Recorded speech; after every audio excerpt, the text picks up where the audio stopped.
She landed at JFK at 6:14 in the morning, which was the same time Maya had landed in Zafaran 11 days ago, and said, "Show me a photo of him immediately." And the symmetry of this was not lost on her, but she filed it under things to think about later and focused on the immediate problem. The immediate problem was that somewhere over the Atlantic, at 37,000 feet, in the dark above water she couldn't see, she had made a decision, and decisions made at altitude had a reputation for not surviving contact with sea level, and she needed to determine whether this one would. She sat in arrivals for 22 minutes with her camera bag on her lap and her phone in her hand and the photograph open on the screen. The message, the number, 50,000. She had been a photojournalist for 6 years. She had been in Syria and Mozambique and the Calais camps, and 3 separate elections that had turned violent before the counting started. She had been in Hassan's compound with a gun at her neck and had counted the photographs and stayed calm. She was not easily frightened. She was also not stupid, and the photograph taken in the departures terminal, taken by someone who had been watching, who had known she was leaving, who had wanted her to know she had been watched, was not a threat in the conventional sense. It was a message of capability. We can reach you. We know where you are. The transaction isn't complete. She thought about Karim standing in the corridor with the latticed light between them saying, "Don't." She thought about the watchtower. Still waiting. Not finished yet. She booked the return flight at 7:40. It left at noon. She called Maya from the taxi to Manhattan, where she was going to shower and repack and be back at the airport in 4 hours. Maya answered on the second ring, which meant she had been awake, which meant she had been waiting. "You're going back," Maya said, before Lara spoke. "Yes," Lara said, "because of the photograph. Among other reasons." A pause. "Among other reasons," Maya agreed, in the tone of someone who has won something and is being gracious about it. "Do you want me to come?" "You have work." "I have PTO." Maya. "Lara." A longer pause. "Go," Maya said finally. "But call me when you land. And call me when you see him. And call me immediately after you see him. I want a full debrief within the hour." "You're not my handler." "I absolutely am," Maya said warmly, and hung up. She called Tariq from the airport gate. He answered in 2 rings, which told her he had also been waiting, which told her Tariq had better instincts than he let on beneath the lightness. "I'm coming back," she said. A pause, not surprise, something more like relief confirming itself. "When?" "I land at 8 tonight, Zafaran time. I'll be at the airport." "Tariq, don't tell Karim." A longer pause. She could hear him deciding. "Can I ask why?" "Because I need to understand the situation before I put him in a position of having to react to me being here. He'll manage it. He manages everything. But I want to come back on my own terms, not as something else that requires management." A pause. "Does that make sense?" "Yes," Tariq said. Then, "It also means you've thought about this more carefully than most people think about most things." Another pause. "He doesn't know about the message, the photograph. We thought it better not to tell him while..." He stopped.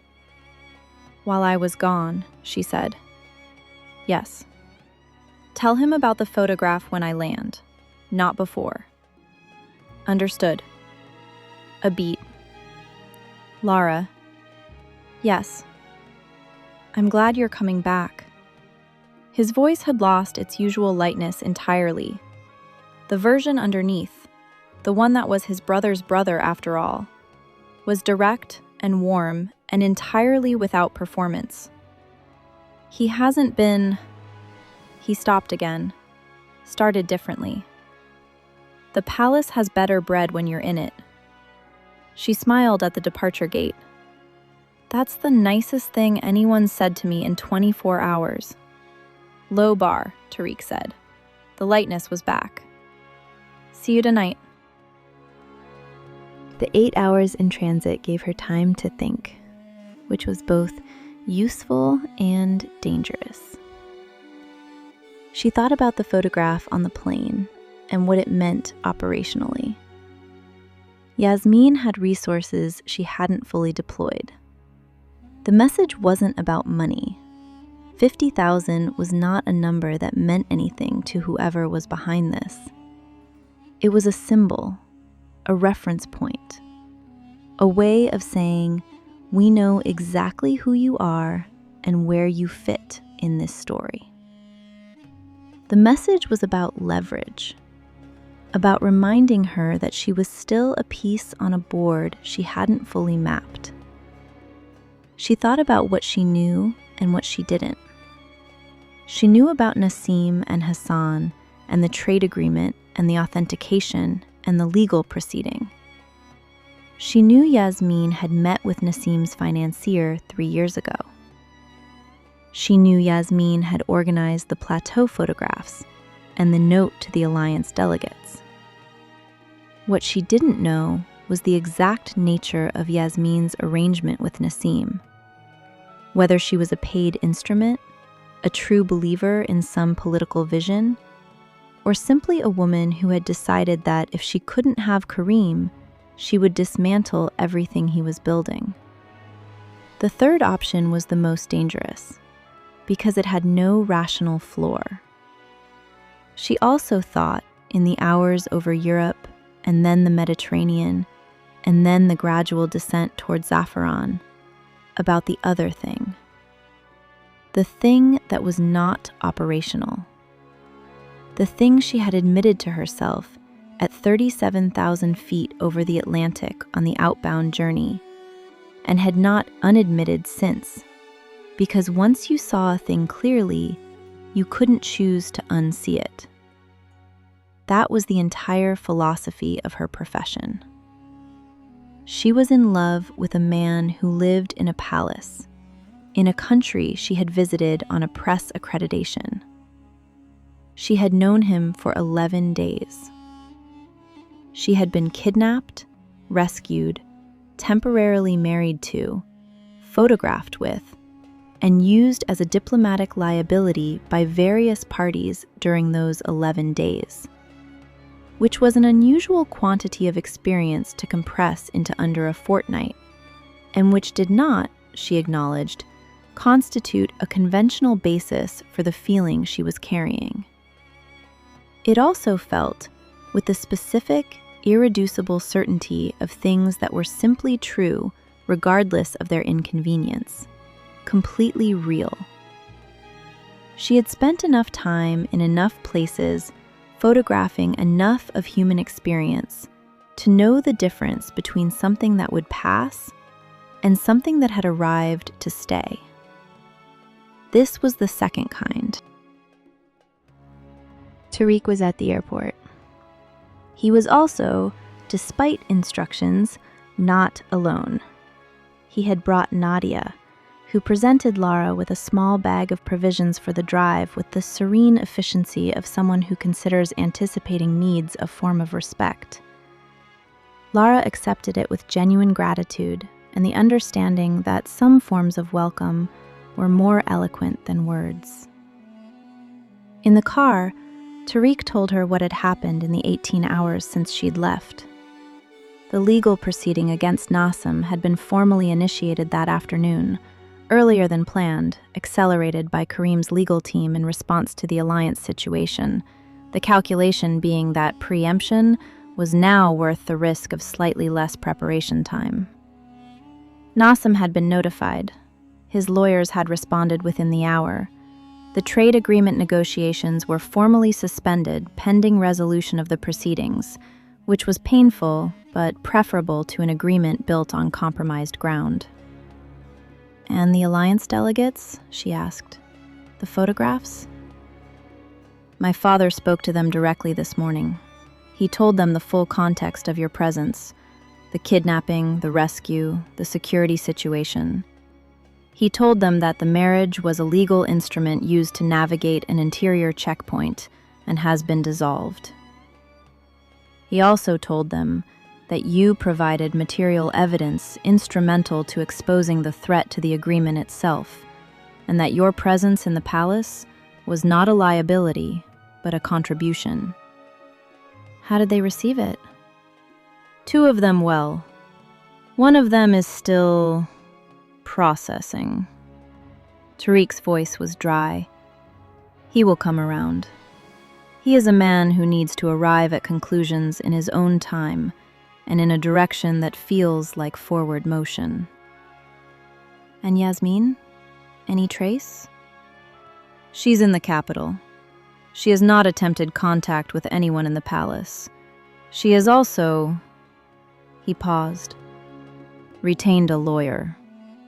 "Of course she has. A very good one. Lara, I need to tell you something before we arrive." His voice had shifted. The car was 20 minutes from the palace. The city lights were beginning to appear at the desert's edge. "I told Karim about the photograph, the one sent to your phone." "I asked you not to until I landed." "I know, and I'm sorry, but he—" Tariq stopped, chose carefully. "He would have been angry later if I hadn't. Not at you, at me for the delay. He needed to know. He didn't take it well." "Define not well."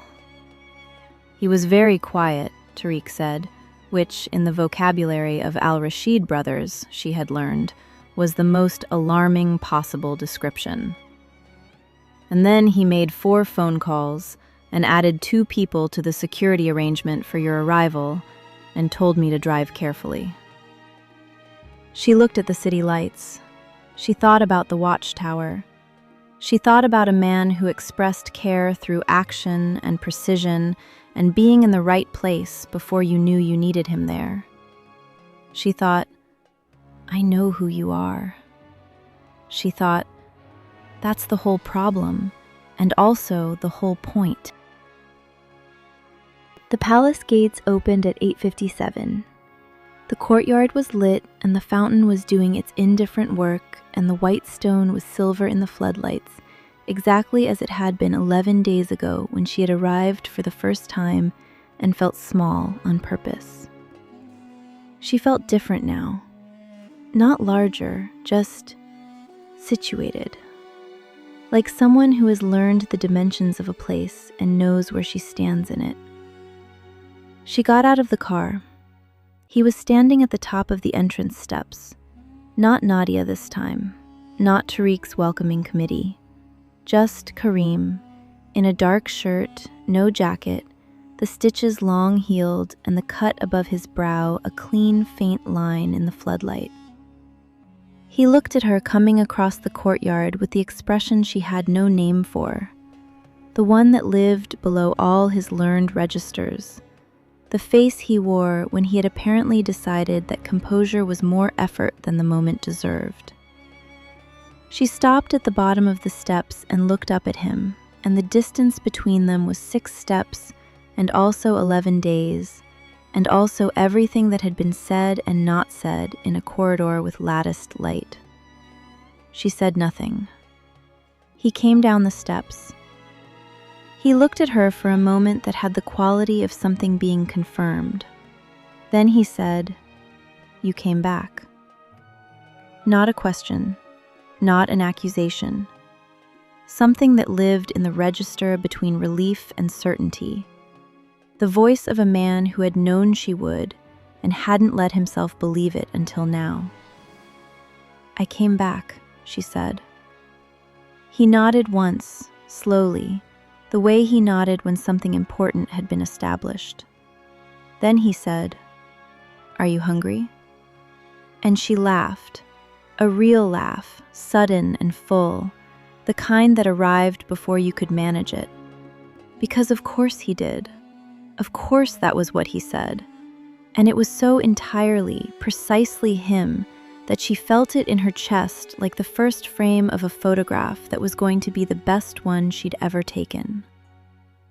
They were in the kitchen, the actual kitchen, not the dining room, at a worn wooden table with bread and olives and leftover lamb from Tuesday's batch because it was, apparently, Thursday and there was still lamb, and Nadia had gone to bed with the tact of someone who understood that some conversations needed to happen without an audience.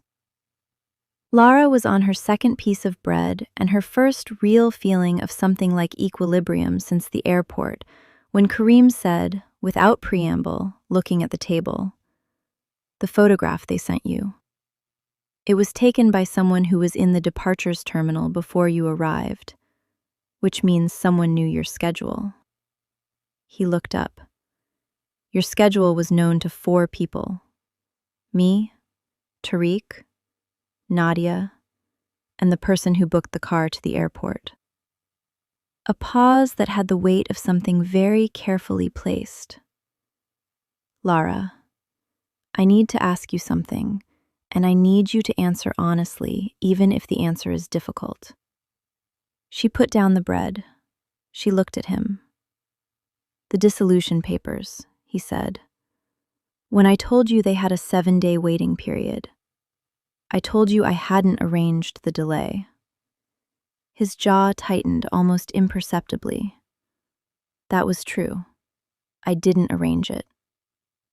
Another pause.